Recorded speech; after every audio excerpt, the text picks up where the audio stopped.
When and why should I use a Namedtuple instead of a dictionary? The standard library Namedtuple class looks to me like a way to make tuples more like dictionaries. How do Namedtuples compare to dicts? When should we use them? Do they work with non-hashable types?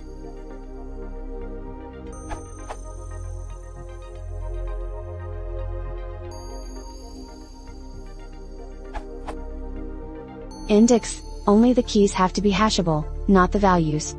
Namedtuples don't have keys, so hashability isn't an issue.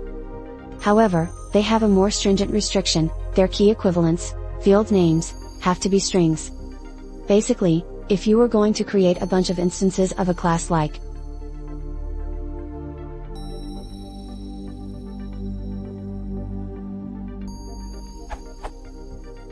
and not change the attributes after you set them in _init_, you could instead use as a replacement. Of course, you could create a bunch of dicts where you use the same keys in each one, but assuming you will have only valid Python identifiers as keys and don't need mutability. Is prettier than.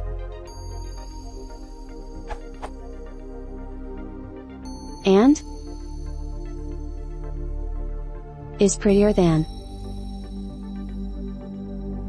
Finally, Namedtuples are ordered, unlike regular dicts, so you get the items in the order you define the fields, unlike a dict.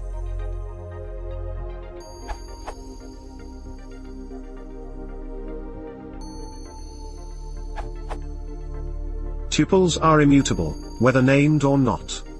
Namedtuple only makes the access more convenient, by using names instead of indices. You can only use valid identifiers for Namedtuple, it doesn't perform any hashing, it generates a new type instead.